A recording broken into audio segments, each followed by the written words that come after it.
Hello all, कैसे हैं आप लोग। Welcome to tech talk with Shantanu Hussain. मैं विशाल अग्रवाल आप सभी का स्वागत करता हूं आज के इस नए एपिसोड में।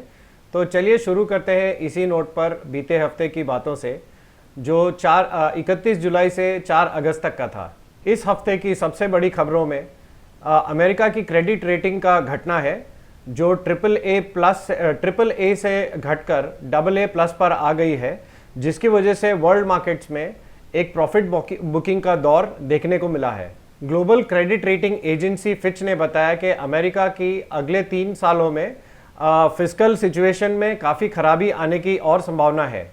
अमेरिका में गवर्नमेंट के लोन में बेतहाशा वृद्धि और पिछले 20 सालों से पार्टियों के बीच की तनातनी की वजह से वहाँ की फिस्कल सिचुएशन और ख़राब ही हुई है। अमेरिका में डेट सीलिंग को बढ़ाने को लेकर हमेशा नाटक होता रहा है और लास्ट मोमेंट पर इसको बढ़ाने के लिए किसी न किसी रेजोल्यूशन पर काम किया जाता है। यही कुछ वजह है जिसकी वजह से साल 2011 के बाद फिर से अमेरिका की रेटिंग घटाई गई है। इस डाउनग्रेड की वजह से वहाँ के पोर्टफोलियो इन्वेस्टर्स वहाँ के बॉन्ड मार्केट में सेलिंग कर सकते हैं, जिसकी वजह से बॉन्ड यील्ड्स बढ़ सकते हैं, जिसका सीधा इम्पैक्ट ग्लोबल स्टॉक मार्केट्स की रैली पर पड़ेगा। फिच के अनुसार अमेरिका में Q4 2023 और Q1 2024 में मंदी आने के जोर से संकेत मिल रहे हैं। एजेंसी के अनुसार यूएस इकोनॉमी इस साल 1.2% से बढ़ सकती है कंपेयर टू 2.1% लास्ट ईयर, और 2024 में तो 0.5% की ग्रोथ ही रह सकती है। ये सारी वर्ल्ड इकोनॉमीज़ के लिए कोई अच्छी खबर नहीं है, क्योंकि अमेरिका वर्ल्ड की सबसे बड़ी इकोनॉमी है, जिसकी वजह से वहाँ की मंदी किसी न किसी रूप में हर कंट्री को एक्सपोर्ट होगी।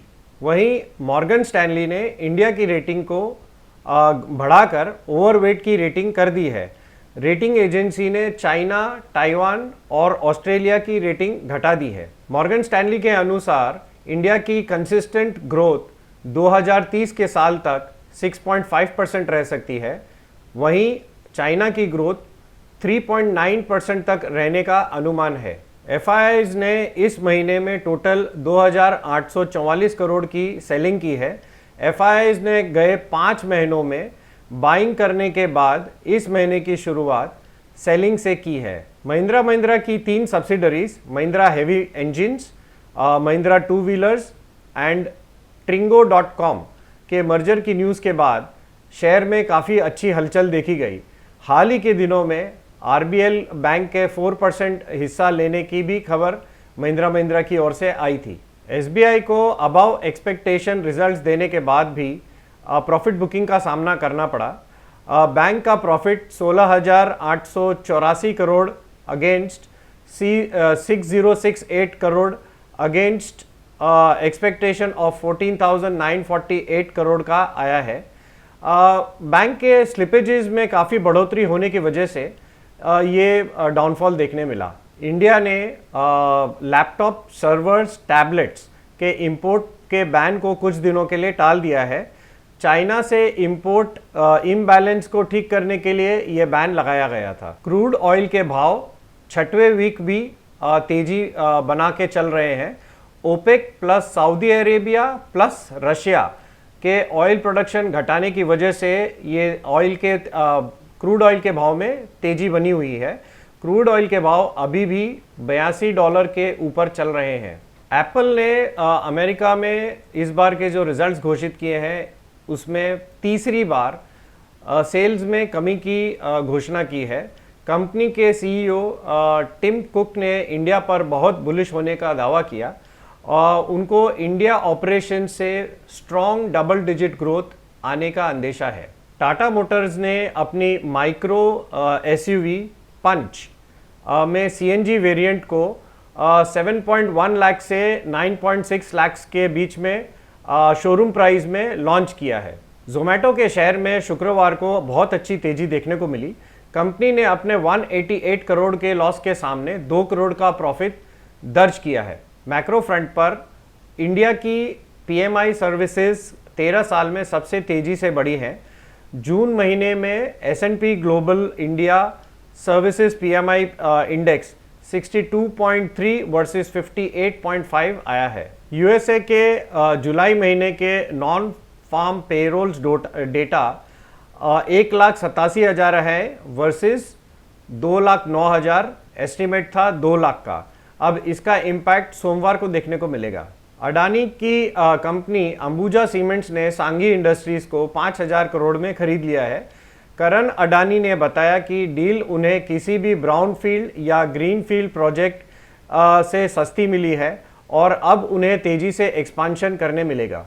एसजेवीएन ने सिक्किम ऊर्जा लिमिटेड को 180 मेगावाट हाइड्रो पावर सप्लाई करने का एग्रीमेंट साइन किया है। एसजेवीएन के शेयर्स में कुछ समय से कंटिन्यूस मूवमेंट बना हुआ है। एसबीएफसी फाइनेंस के आईपीओ को दूसरे दिन अच्छा रिस्पांस मिला है। आईपीओ अभी तक 7.09 टाइम्स ओवर सब्सक्राइब हुआ है। आईपीओ का साइज 1,025 करोड़ का है, जिसमें से 425 करोड़ ओएफएस के रूट से ले रही है कम। आईपीओ 3 से 7 अगस्त तक का होगा, जिसमें 10 रुपये पेडअप का शेयर का 600 करोड़ का फ्रेश आईपीओ है। प्राइस बैंड 54 से 57 का है। लॉट साइज 260 का रखा गया है। कॉनकॉर्ड बायोटेक का आईपीओ भी 58% बढ़ गया है डे 1 पर। राकेश झुनझुनवाला की कंपनी हेलिक्स इन्वेस्टमेंट का इसमें 20% स्टेक है। ये पूरा ओएफएस 2,093 करोड़ का है। आईपीओ 4 से 8 अगस्त तक खुला रहेगा। 1 रुपी पेडअप का शेयर का प्राइस बैंड है 705 से 741 रुपए का। इसका लॉट साइज होगा 20। अडानी एंटरप्राइजेस ने train booking app Trainman को 6.8 करोड़ में खरीद लिया है। अडानी एंटरप्राइजेस की सब्सिडरी अडानी डिजिटल लैब्स में ये एक्विजिशन किया गया है। एनडीटीवी को 4 regional channels NDTV Gujarati, NDTV Madhya Pradesh, NDTV Rajasthan, NDTV Marathi को लॉन्च करने के लिए गवर्नमेंट की परमिशन मिल गई है। पवन मुंजाल हीरो होंडा के चेयरमैन के ऑफिस में मनी लॉन्ड्रिंग केस में ईडी की रेड से शेयरों में अच्छी बिकवाली देखने को मिली। एनटीपीसी अपनी 30 अगस्त की एजीएम में 12,000 करोड़ बॉन्ड से जुटाने के लिए शेयर होल्डर्स की अप्रूवल लेगी। कंपनी के शेयर्स अभी ऑल टाइम हाई के आसपास चल रहे हैं। कल्पतरु ग्रुप के 30 ठिकानों पर इनकम टैक्स की रेड चल रही है। कंपनी के अकाउंट्स में एक बड़ा घोटाला कुछ सामने आया है। रेड अभी महाराष्ट्र और गुजरात में एक साथ चल रही है। कंपनी के चेयरमैन मुनोद के घर पर भी ये रेड चालू है और कंपनी के शेयर्स करीब 4% तक शुक्रवार के ट्रेडिंग में गिर चुके हैं। वेदांता ने जॉन स्लावेन को एल्यूमिनियम बिजनेस का सीईओ बनाया है। जॉन स्लावेन इससे पहले Australian mining company John Billiton और बीसीजी ग्रुप में लीडरशिप पोजीशन में काम कर चुके हैं। चलिए अब निफ्टी की बात करते हैं। निफ्टी 129 पॉइंट घटकर 19,517 पर बंद हुआ। बैंक निफ्टी 44,879 पर 588 पॉइंट्स की गिरावट के साथ बंद हुआ है। सेंसेक्स भी 65,721 पर 438 पॉइंट की गिरावट के साथ बंद हुआ है। अब बढ़ने वाले इंडेक्स की बात करते हैं, जिसमें निफ्टी आईटी 3.21% और निफ्टी फार्मा 1.86% की बढ़त के साथ बंद हुए हैं। घटने वाले इंडेक्स से शुरुआत करते हैं। Nifty FMCG 1.72%, Nifty finance, Nifty MNC, bank Nifty ये सब करीब 1.3% तक घटे हैं। इस हफ्ते बढ़ने वाले शेयरों की बात करें तो सबसे पहले है आईआरएफसी जो 28% की बढ़त के साथ बंद हुआ है। वहीं India Bull Housing Finance, Hind Copper, KSB Pumps, Laurus Labs, Welspun India, BLS International, Vaibhav Global ये सब 13 से 22% तक की बढ़त के साथ बंद हुए हैं। अब घटने वाले शेयरों की बात करते हैं। Godrej properties, Redington, Vedanta, max health care, इक्विटा small finance bank, Piramal enterprises, blue dart ये सभी शेयर 9 से 12% तक की गिरावट के साथ बंद हुए हैं। तो चलिए अब शुरू करते हैं आने वाले हफ्ते की बात, जो 7 से 11 अगस्त तक का है। मार्केट कंटिन्यूस टूटते चले जा रहे हैं, लेकिन शुक्रवार को लोअर लेवल्स पर बाइंग आने से कुछ राहत की सांस ले रहे हैं। निफ्टी ने 2 हफ्ते के निचले स्तरों को तोड़कर बंद दिया है। निफ्टी ने जैसे ही 19,560 को इस हफ्ते तोड़ा, वहीं से तनाव की स्थिति पैदा हो गई थी। लेकिन अब यहाँ पर रिकवरी भी आ गई है। निफ्टी ने 19,200-300 के आसपास में काफ़ी सपोर्ट देखने को मिला है। बाजार अब इन लेवल्स पर संभलने की कोशिश भी कर रहा है। मार्केट अभी यहाँ से कोई बड़े रिकवरी की उम्मीद नहीं की जा सकती है। 19,600-700 पर काफ़ी बड़ा रेजिस्टेंस है, जिसको क्लियर करने के लिए मार्केट को अभी भी काफ़ी ईंधन की ज़रूरत पड़ेगी। अब आगे क्या होगा? नेक्स्ट वीक में आरबीआई की पॉलिसी मीटिंग है, जो कि सबसे बड़ा ट्रिगर है अभी मार्केट के लिए, जो 10 तारीख को होने वाली है। एमपीसी की बैठक 8 से 10 अगस्त तक चलेगी और इसका रिजल्ट 10 तारीख को घोषित किया जाएगा। अब 10 तारीख गुरुवार काफ़ी अहम दिन होने वाला है। अभी तक जो रेट्स बढ़े हैं उसका इम्पैक्ट अभी तक आरबीआई को नहीं मिल पाया है। उम्मीद है कि इस बार भी आरबीआई स्टेटस को मेंटेन करेगा और कोई रेट्स में बढ़ोतरी नहीं होगी। आरबीआई गवर्नर शक्तिकांता दास की कमेंट्री पर सबसे ज़्यादा फोकस रहने वाला है। आरबीआई पॉलिसी के पहले ट्रेडर्स सारी पोजीशंस को एकदम लाइट करके चलना चाहते हैं। अगले हफ्ते काफ़ी सारे मिड कैप कंपनीज के रिजल्ट्स आने हैं जो फोकस में रह सकते हैं। मंडे को अमेरिका नॉन पेरोल्स डेटा पर भी रिएक्शन देगा।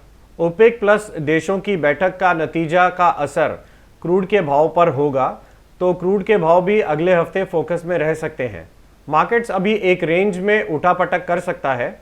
रेट सेंसिटिव सेक्टर्स जैसे कि ऑटो और बैंक्स, इनमें एक अच्छी खासी मूवमेंट देखी जा सकती है अगले हफ्ते में। दादा, ये हमारी तरफ से डेटा और फंडामेंटल एनालिसिस था। अब आप बताएं कि आपको स्टॉक मार्केट में टेक्निकली क्या लग रहा है। बात करेंगे 8/8/2023 से लेके 11/8/2023 के बीच में बाजार के हाल हकीकत में टेक्निकली क्या चीज उभर के आ रहा है। प्योरली ऑन एजुकेशन पार्ट के हिसाब से हम लोग बात करेंगे। लास्ट वीक जहां पर हम लोग बात छोड़ा था कि बाजार में एक पॉज लग सकता है, पिछले 2 हफ्ते से हम लोग बोल के आ रहे हैं, तो और वो थोड़ा सा पॉज गहराया है।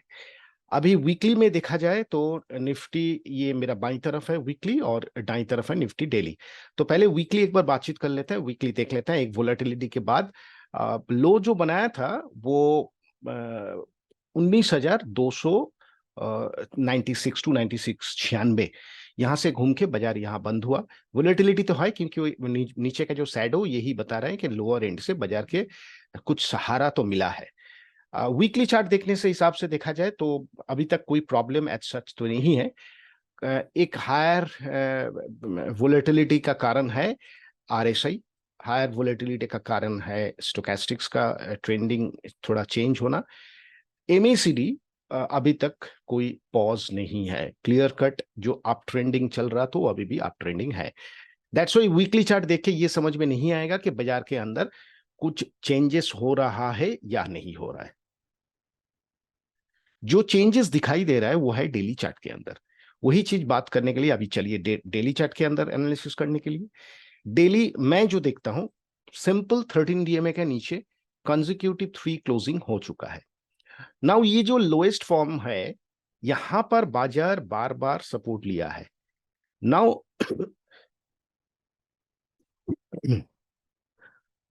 With the cause of concern, ये अगर लोअर लो तोड़ के मार्केट चलता है तो बाजार के अंदर फिर से एक नेगेटिविटी बना सकता है और नेगेटिविटी गहराएगा। और कहीं अगर बाजार का बाउंस बैक फिर से 13 डीएमए के ऊपर रिविजिट करेगा तो बाजार का एक शॉर्ट टर्म ट्रेंड फिर रिवर्सल होने का संभावना है। बट जिस हिसाब से बाजार का क्लोजिंग हुआ है, ये एक तो पॉजिटिव क्लोजिंग है लास्ट फ्राइडे में। अब देखना ये पड़ेगा कि ये बाउंस बैक किस हद तक ऊपर में लेके जा सकता है। उसके बाद हम लोग बोलेंगे कि हाँ, बाजार के अंदर फिर से एक मोमेंटम बना हुआ है। बट जो जिस हिसाब से लोअर टॉप लोअर बॉटम के बाजार नीचे आया है, इतना जल्दी बाजार के अंदर ऊपर के भाव देखने को थोड़ा उम्मीद कम होते जा रहा है। बट हाँ, ये एक शॉर्ट टर्म सिनेरियो है। This is absolutely a short term scenario. अब देखना ये चाहिए क्योंकि आरएसआई का जो जोन है वो काफी हद तक 40 के आसपास आने का उम्मीद कर सकते हैं।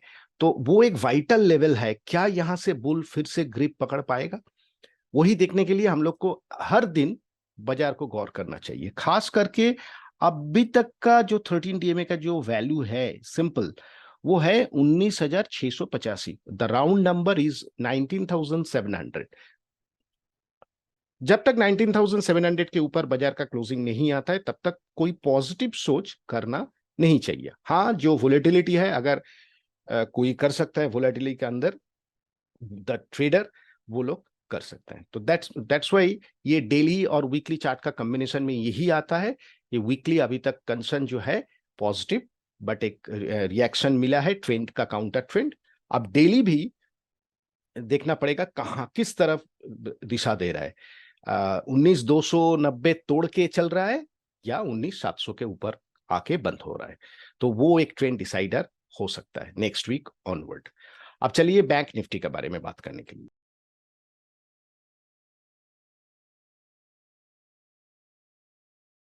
मेरे बाईं तरफ है बैंक निफ्टी वीकली, दाईं तरफ है बैंक निफ्टी डेली। वीकली में जो वैल्यूएशन जोन है, यहाँ पर ट्रेंड, काउंटर ट्रेंड, फिर काउंटर ट्रेंड में आ रहा है। तो ये काफी अहमियत रखता है, ये वैल्यूएशन जोन 13 एंड 26 के बीच वाला जोन। अब ये just 13 weekly 13 exponential moving average को तो पॉज लिया। अब देखना ये पड़ेगा कि इसके अंदर आता है या यहां ही से घूम के बैंक निफ्टी ऊपर जाने का कोशिश करेगा।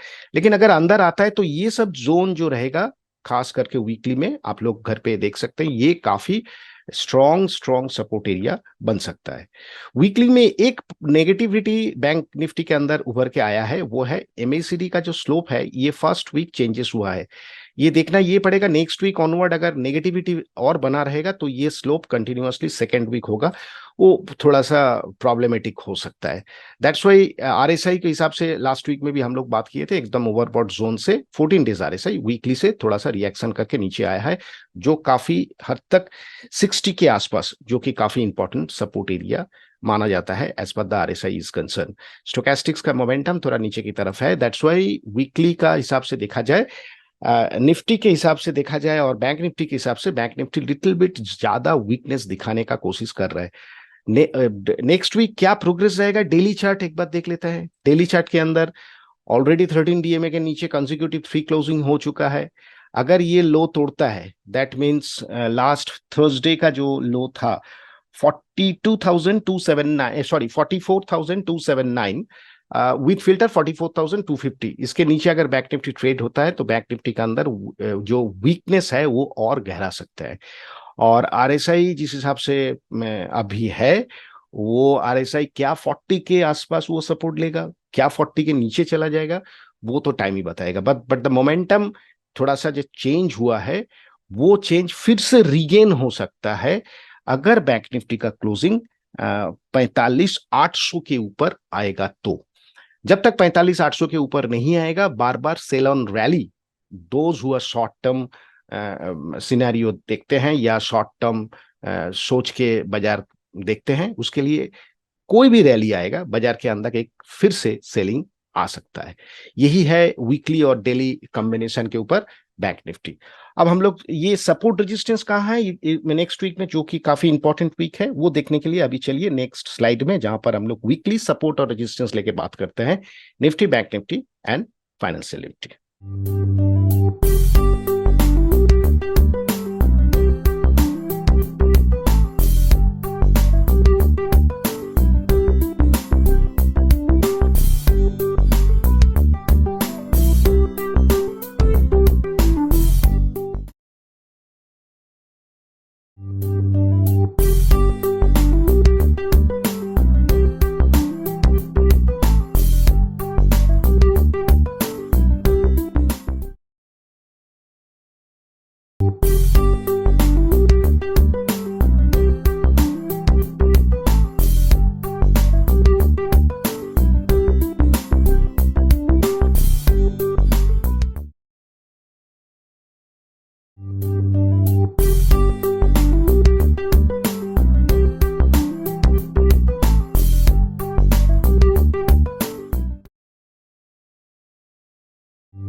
दादा थैंक यू, आपने निफ्टी और बैंक निफ्टी के जो लेवल्स बताए हैं वो हमारे सभी व्यूअर्स को काफ़ी इंटरेस्टिंग लगते हैं।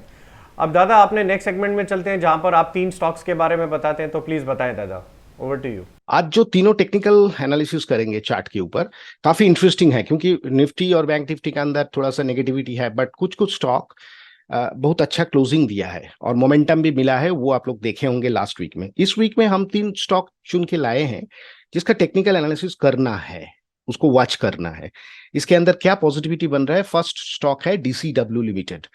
ये देखिए, ये स्टॉक लगातार ऊपर से थोड़ा करेक्टिव होने के बाद अभी तक 1326 का क्रॉसओवर तो नहीं हुआ है, लेकिन लोअर टॉप लोअर बॉटम होने के बाद इस वीक का जो क्लोजिंग है ये एक पॉजिटिव क्लोजिंग है और ये जो सपोर्ट एरिया, यहाँ पर सपोर्ट लेके प्राइस एक्शन मोमेंटम मिला है। अगर हम लोग यहाँ पर एक ट्रेंड लाइन ड्रॉ करेंगे उसमें उसके हिसाब से देखा जाए तो एक ट्रेंड लाइन ब्रेकआउट तो हुआ है शॉर्ट टर्म के हिसाब से।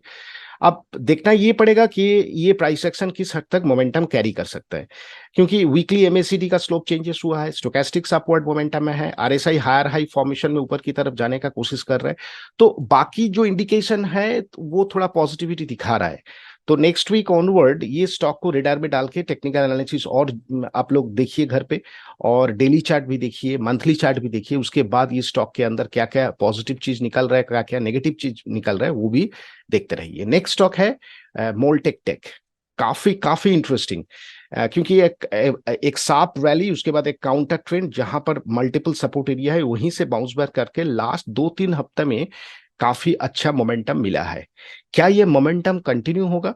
इसके लिए ये स्टॉक को वॉच लिस्ट में मैंने डाला है। अब एमएसीडी का फर्स्ट टाइम स्लोप चेंज हुआ है, जो मेरे पास एक पॉजिटिव सिनेरियो है। स्टोकेस्टिक्स नीचे से ऊपर की तरफ जाने का कोशिश कर रहा है, जो इंडिकेशन दे रहा है वो अपवर्ड जर्नी शुरू कर सकता है। आरएसआई इज कंसर्न, आरएसआई भी 60 के ऊपर वीकली आरएसआई, जो कि काफी इंटरेस्टिंग है।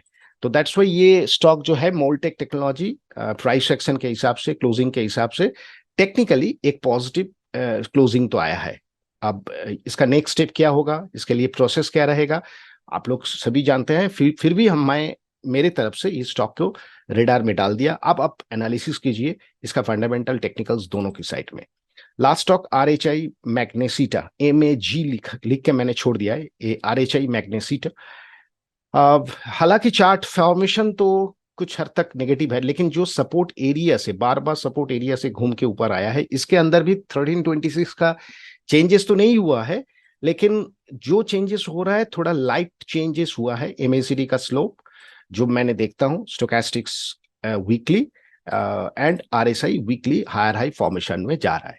अब काफी इंटरेस्टिंग चार्ट ये तीनों है, दैट्स वाई ये तीनों चार्ट के ऊपर हम लोग को और होमवर्क करना चाहिए। ये होमवर्क आप लोग भी घर पे कीजिए। दैट्स वाई मैंने तीनों स्टॉक आज जो बात किया हूं, ये काफी सारा क्वेश्चन मार्क्स इसके अंदर है, क्योंकि कुछ हद तक नेगेटिव से पॉजिटिव की तरफ जाने का कोशिश कर रहा है। क्या ये कंटिन्यू होगा ये ट्रेंड? दैट्स वाई आप लोग को रेडार में डालना चाहिए, आप लोग का चेकलिस्ट में ये स्टॉक डालना चाहिए और चेक कीजिए क्या किस हद तक इसका day to day price action का चेंजेस हो रहा है। DCW, Moldtek technology and RHI Magnesita. चलिए हम लोग का नेक्स्ट सेगमेंट में। थैंक यू दादा, आपने जो तीनों स्टॉक्स बताए वो काफ़ी इंटरेस्टिंग लग रहे हैं। अब अपने नेक्स्ट सेगमेंट में चलते हैं जहां पर आप ब्रेकआउट स्टॉक्स के बारे में बताते हैं, तो प्लीज़ बताएं दादा।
ब्रेकआउट स्टॉक्स बताने के लिए थैंक यू दादा। अब बस अपने लास्ट सेगमेंट में चलते हैं जहां पर हमारा डिस्क्लेमर रहता है। This is a completely educative channel जहां पर हम सिर्फ और सिर्फ एजुकेशन पर्पस के हिसाब से ही बातचीत करते हैं। हमारे सभी व्यूअर्स से हमारी दरख्वास्त है कि वो अपना कोई भी ट्रेड लेने से पहले खुद की सोच समझ के साथ या किसी सेबी रजिस्टर्ड एनालिस्ट की सोच समझ के साथ ही ट्रेड करें। We will not be responsible for anything. Thank you, bye.